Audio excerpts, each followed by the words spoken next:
Question 1. Jessica, a senior HVACR technician working on a federal construction site, repeatedly reported to her supervisor that electrical panels were being accessed without proper lockout-tagout procedures, posing severe electrocution hazards. A week later, Jessica was reassigned to a remote job site with no HVACR relevance. She believes the reassignment was retaliatory. Which of the following best reflects Jessica's rights and the employer's obligations? In Case A, Jessica must file grievance internally before seeking OSHA's help. B. OSHA cannot intervene unless Jessica was terminated. C. Jessica is protected and may file a complaint under Section 11(c) of the OSHA Act. D. Jessica must wait 180 days before filing whistleblower complaints. Answer. Correct answer, C. Explanation. Under Section 11(c) of the OSHA Act, 29 U.S.C. 660(c), workers are protected from retaliation for reporting unsafe conditions. Reassignment, even without termination, can be considered retaliatory. Jessica has the right to file a complaint with OSHA within 30 days of the retaliatory action. No internal grievance is required beforehand. See OSHA Fact Sheet on Whistleblower Protection 2019. Question 2.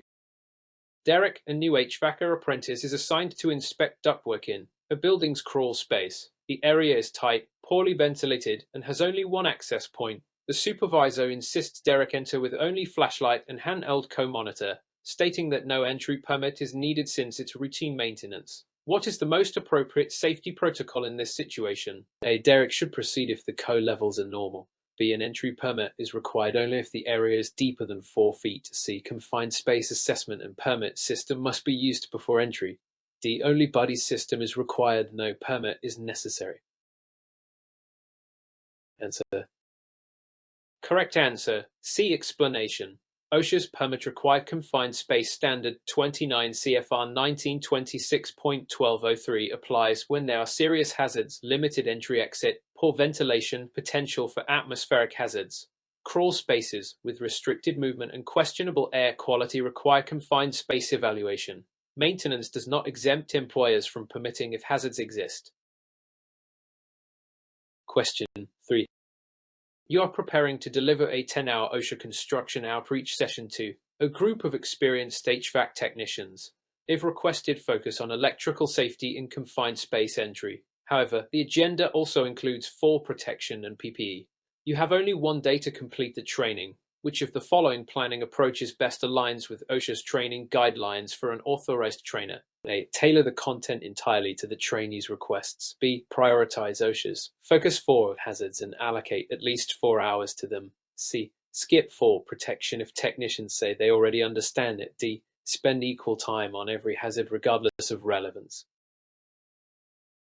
Answer. Correct answer, B. Explanation. OSHA requires a minimum of 4 hours covering the Focus 4 hazards.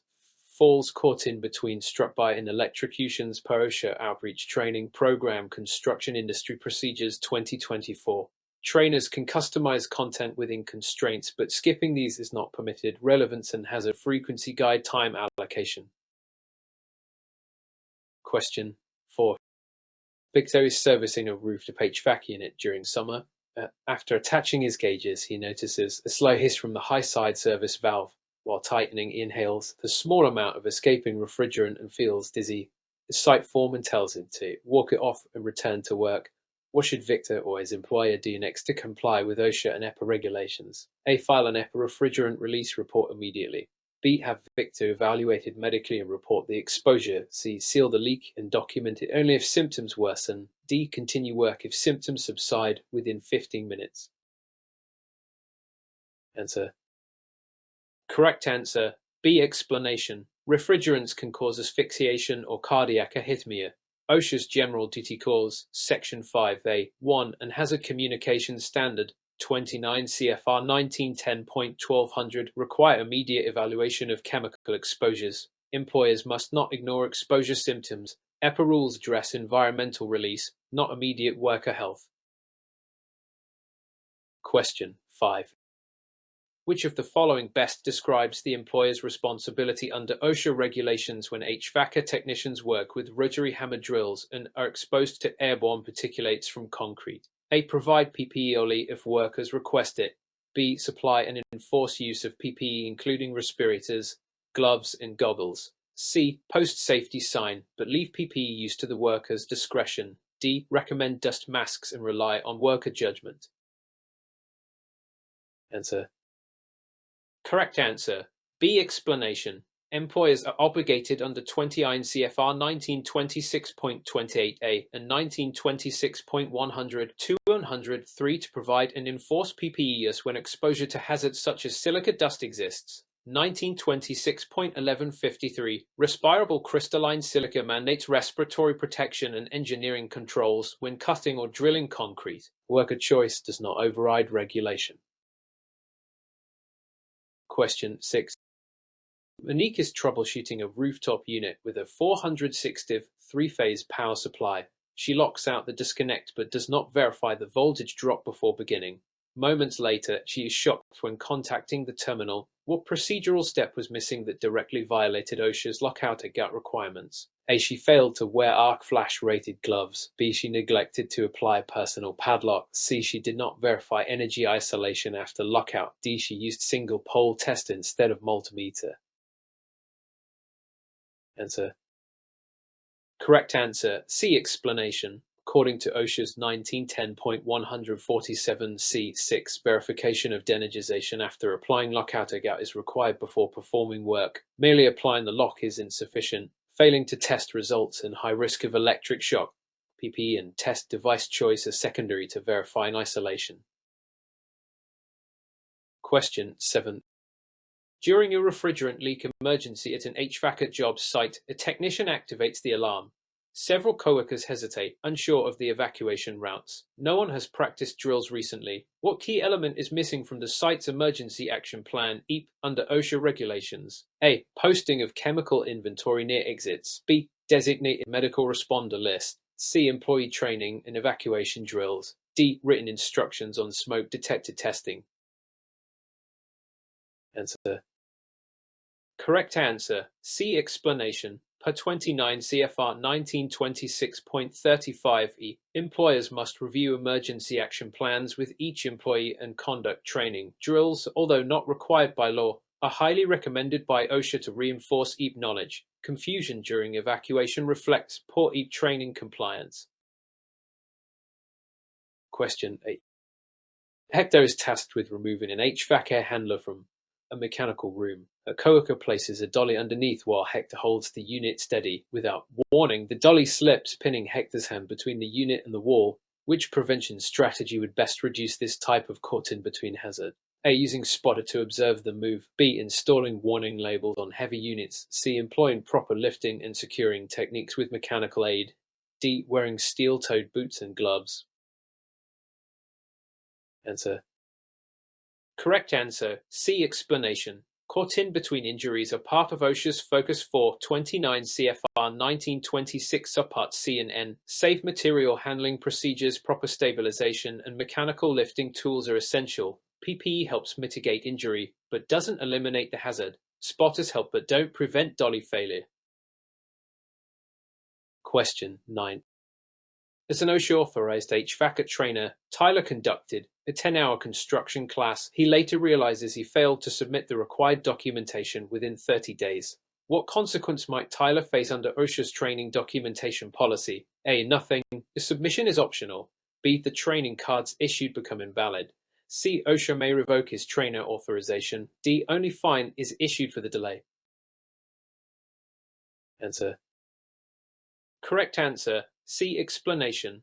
OSHA requires trainers to submit outreach training reports within 30 calendar days per OSHA Outreach Training Program Requirements 2024. Failure may result in revocation of trainer status. Issued cards may be voided if documentation is incomplete or falsified. Question 10. A technician uses a cordless drill with a freight chuck and no side handle to bore anchor holes into concrete. He complains of poor grip and minor wrist pain afterward. Which OSHA principle applies to tool maintenance and safe use in this case? A. Tools must be inspected before each use and removed if defective. B. Pain is common and not an OSHA matter. C. Cordless tools are exempt from safety standards. D. Use is permitted if injuries haven't occurred. Answer. Correct answer, A. Explanation. According to 29 CFR 1926.300 and 1926.302, tools must be inspected regularly and removed if they are unsafe. Ergonomic issues, while not always cited directly, fall under the general duty clause. Defective tools can cause injuries even without immediate incident. Question 11. Caleb, an HVAC technician, is working on a chiller installation near an active construction zone. While checking refrigerant line alignment, a metal clamp falls from a scaffold above and hits his shoulder. He was not wearing a hard hat because the HVAC work area was marked as low risk. Which of the following best describes the root cause and applicable safety requirement? A. The scaffold should have been inspected more frequently. B. Caleb should have worn a hard hat due to overhead work hazards. C. HVAC zones are exempt from struck-by protection under OSHA. D. The construction crew above should have cleared the area first. Answer. Correct answer, B. Explanation. Per 29 CFR 1926.100a, employees must wear protective helmets in areas where there is a potential for injury from falling objects. Caleb's proximity to overhead activity, even if outside the main construction zone, triggers the hard hat requirement. Misjudging low-risk areas leads to preventable injuries. Question 12. An HVAC subcontractor is completing ductwork inside a large commercial renovation site. One worker suffers a mild heat-related illness and needs intravenous fluids at a clinic but returns to work the next day. The site supervisor isn't sure whether this event should be recorded on the OSHA 300 log. How should this incident be classified under OSHA's record-keeping standards? A. It should be recorded as work-related illness requiring medical treatment. B. It only needs to be logged if the worker missed work the next day. C. It is not recordable since it was treated off-site. D. It must be reported directly to OSHA within 8 hours. Answer. Correct answer, A. Explanation. Per 29 CFR 1904.7, intravenous fluids are considered medical treatment beyond first aid, making this incident recordable. Lost time is not required for log entry. It is not reportable, only hospitalization admission is, but it must be logged if it meets the recording criteria. Question 13. During a site walkthrough, OSHA inspectors observed several unlabeled secondary containers of cleaning solvent in an HVAC service area. The supervisor claims labeling is unnecessary because all technicians are familiar with the product and its SDS is available in the office. What is the correct OSHA requirement for this situation? A. Secondary containers must be labeled unless used by one person for one shift. B. SDSA labelability alone satisfies OSHA's communication standard. C. Familiarity with the product exempts labeling. D. As long as no incident occurs, labeling is mandatory. Answer. Correct answer, A. Explanation. Under the Hazard Communication Standard 29 CFR 1910.1200, all chemical containers must be labeled unless the contents are transferred for immediate use by the person who performs the transfer. Lack of labeling, even with SDS access, is a violation if others may handle the chemical. Question 14. Randy and his HVAC crew are running refrigerant lines through a 6-foot deep trench. The trench is cut in stable clay soil with near vertical walls. No protective system is used, and the supervisor states that OSHA allows vertical walls in stable soil up to 7 feet deep. What is the proper interpretation of OSHA's trenching requirements? A. Vertical walls in trenches deeper than 5 feet require protective systems, regardless of soil type. B. Clay soil does not require trench protection. C. OSHA allows up to 7 feet if the trench is under 10 feet long. D. The crew must slope the walls only if water is present. Answer. Correct answer, A. Explanation. According to 29 CFR 1926.652A1, protective systems e.g. sloping, shoring, trench boxes are required in trenches deeper than 5 feet, unless a competent person determines there is no cave-in risk. The soil type doesn't waive this requirement. A misinterpretation leads to fatalities. Question 15. In HVACR, OSHA outreach trainer notices that half of the class is not responding to questions during the lesson. Despite using PowerPoint slides and reading OSHA definitions aloud, learners appear disengaged.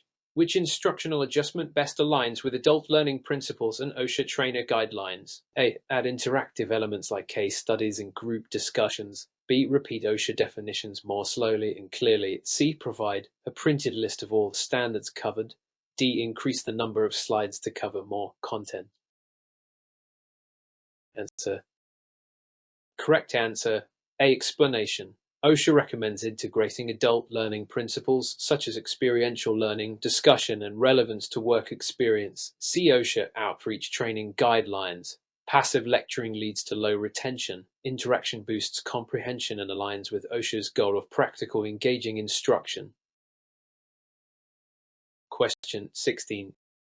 An HVAC subcontractor hires new apprentices and puts them immediately to work on rooftop units without formal training, stating that learning on the job is more efficient. One apprentice missteps and falls from a ladder due to incorrect usage. Which OSHA principle has the employer most clearly violated? A. The employer failed to track attendance. B. The employer failed to enforce drug testing. C. The employer failed to train workers on job-specific hazards. D. The employer failed to provide OSHA cards on day one. Answer. Correct answer. C. Explanation. Per 29 CFR 1926.20 on B2 and General Duty Clause Section 5A. 1. Employers must instruct each employee in the recognition and avoidance of unsafe conditions specific to their work. Allowing untrained apprentices to use ladders without instruction is a direct violation of OSHA's training requirement. Question 17. Police is conducting hot work near an HVAC duct using a torch to remove old metal joints. No fire extinguisher is visible nearby and combustible insulation is stacked 4 feet away. She is wearing standard PPE but hasn't completed hot work permit. Which OSHA violation is most critical in this situation? A. Lack of fire assistant PPE. B. Failure to post fire watch. C. Performing hot work without permit and fire extinguisher nearby. D. Not using wetting agent for duct materials. Answer. Correct answer. C. Explanation. Hot work requires a permit and precautions under 29 CFR 1926.352, including removing combustibles or shielding and having a fire extinguisher immediately available. The lack of a permit and extinguisher is a major violation. Fire assistant PPE helps but doesn't substitute for required procedures. Question 18. Marcus is directing the lift of a packaged rooftop unit using a crane. The unit is not level and the rigging slings appear mismatched. A coworker attempts to reposition the load while it's suspended. Marcus hesitates but does not stop the lift. What procedural failure most critically violated OSHA standards? A. Using mismatched slings. B. Not stopping the lift when unsafe conditions occurred. C. Allowing a coworker to guide the load by hand. D. Failing to check wind speed before lift. Answer. Correct answer. B. Explanation. OSHA 29 CFR 1926.753D and 1926.1418 require immediate stop of lifting operations when unsafe conditions exist. The lift director, Marcus, is responsible for suspending operations. Guiding a suspended load by hand and using mismatched rigging are also violations but stem from the failure to act. Question 19. Samuel, an HVAC technician, repeatedly lifts compressors weighing 90 pounds without mechanical assistance. He claims his back pain is manageable and refuses to use lift assist tools. The employer, aiming to avoid confrontation, doesn't intervene. Which best describes the employer's duty under OSHA principles? A. Allow the worker to decide what's safe for their body. B. Offer lifting training but not enforce lift assist use. C. Provide mechanical aids and enforce their use when manual lifting is hazardous. D. Monitor the technician until pain becomes lost time injury. Answer. Correct answer. C. Explanation. OSHA's General Duty Clause Section 5A 1 and NIOSH lifting guidelines advise using mechanical aids for loads exceeding safe limits. 50 pounds for one person. The employer must take preventive action even if the worker doesn't complain. Voluntary compliance by the worker is not sufficient. Question 20. During an OSHA 10-hour HVACR training session, the trainer allows an assistant to teach half of the class material. The assistant is an experienced foreman but not an authorized OSHA trainer. What is the most likely consequence of this decision? A. The course is invalid and students may not receive completion cards. B. As long as the assistant is qualified, it's acceptable. C. The assistant may apply for authorization after teaching once. D. Only technical content, not safety content, must be taught by an authorized trainer. Answer. Correct answer. A. Explanation. According to the OSHA Outreach Training Program requirements, only authorized trainers can teach the OSHA 10-hour course using unauthorized personnel, even if experienced. It invalidates the training. Students may be denied course cards and the trainer may face deauthorization. Question 21.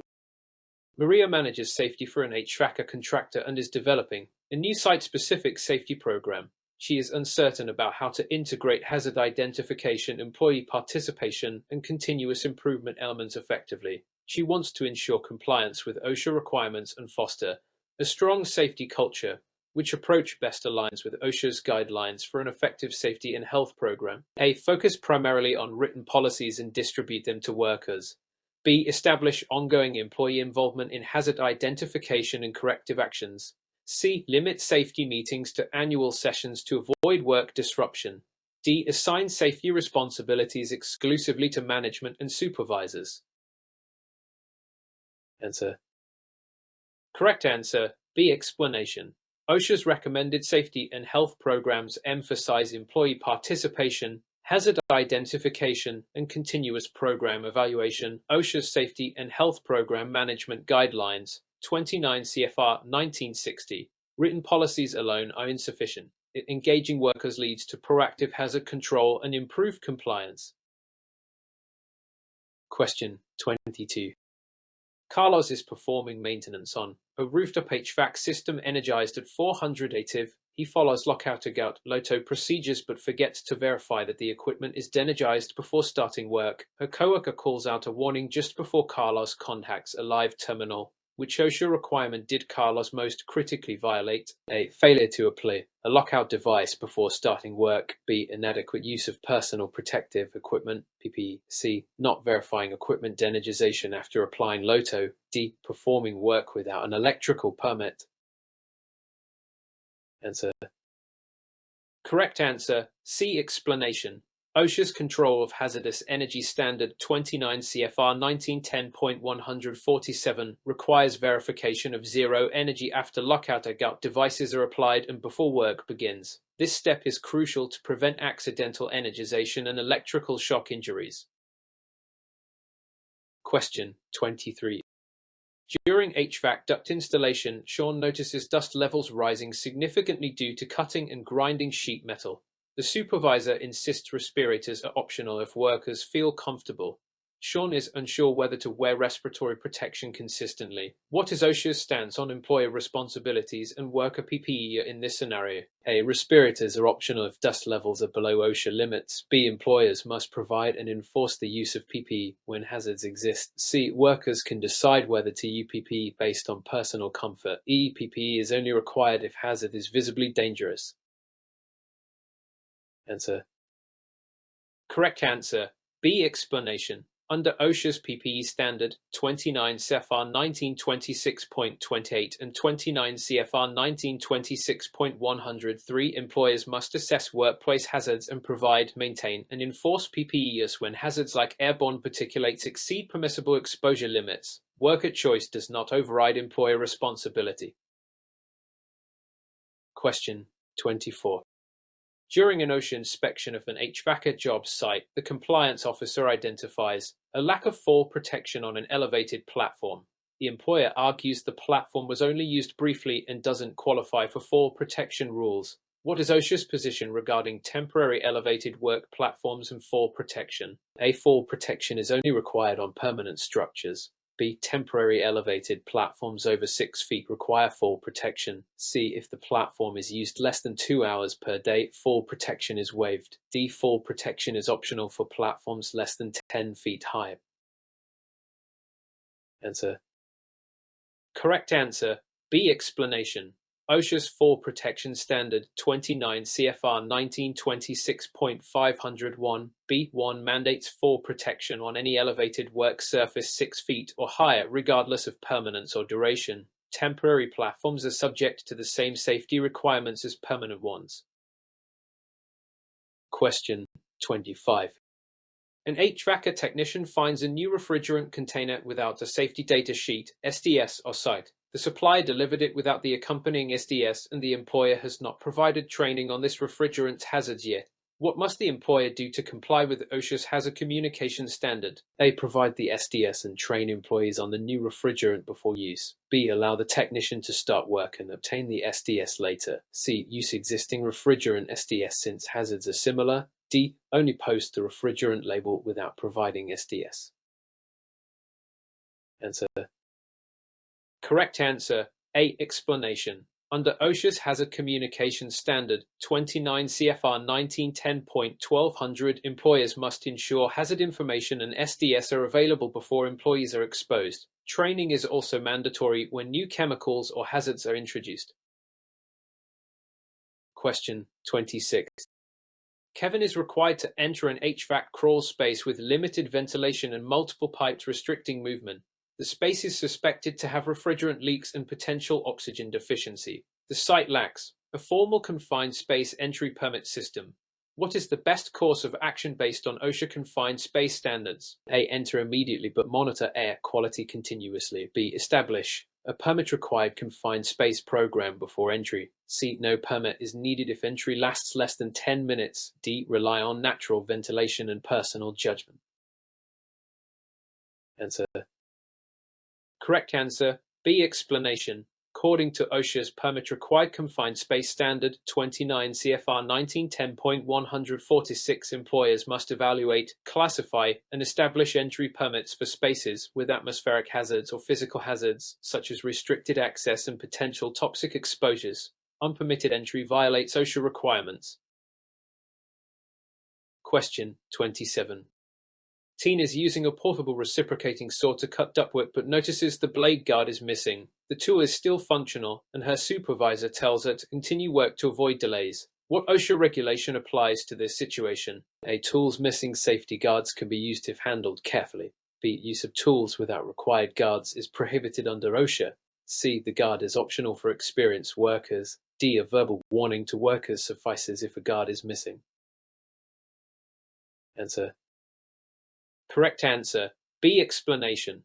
OSHA standards 29 CFR 1926.300 require that all power tools must have safety guards intact and functioning. Using equipment missing guards is unsafe and violates OSHA, risking injury and citations. Question 20. At an HVAC job site, an emergency evacuation drill has never been conducted. Workers are unfamiliar with the designated assembly point and procedures. A minor fire recently occurred but was contained without evacuation. What OSHA requirement is not being met here? A. Posting evacuation routes only. B. Conducting periodic training in evacuation drills. C. Notifying local fire departments of emergencies. D. Installing fire extinguishers on site. Answer. Correct answer, B. Explanation. OSHA's Emergency Action Plan Standard 29 CFR 1910.38 requires employers to train employees on evacuation procedures and conduct drills to ensure readiness. Lack of drills and unfamiliarity with evacuation points violates these requirements. Question 29. Lewis is rigging an HVAC rooftop unit lift but notices the load slings are rated below the weight of the unit. His supervisor instructs him to proceed quickly to meet the project deadline. What OSHA standard and principle apply here? A. Load rating of rigging equipment must meet or exceed the load weight. B. Rigging below rated capacity is acceptable if safety factors are considered. C. Speed of work overrides rigging capacity requirements. D. The rigger's experience negates the need for rated slings. Answer. Correct answer, A. Explanation. OSHA crane and rigging regulations 29 CFR 1926.251 require that rigging equipment be rated to safely support the load. Using underrated slings risks catastrophic failure and is strictly prohibited regardless of project pressures. Question 30. During an OSHA 10-hour HVACR outreach class, the trainer presents dense technical content without breaks and ignores participants' questions. Several students appear overwhelmed and distracted. What best practice should the trainer adopt to improve learning outcomes? A. Integrate interactive activities and allow time for questions. B. Increase lecture pace to cover all content quickly. C. Limit participant interaction to reduce distractions. D. Assign additional reading instead of in-class discussion. Answer. Correct answer, A. Explanation. Effective adult learning, as recommended by OSHA Outreach Training Program guidelines, involves active participation, breaks, and addressing questions. These techniques improve engagement, retention, and safety culture adoption.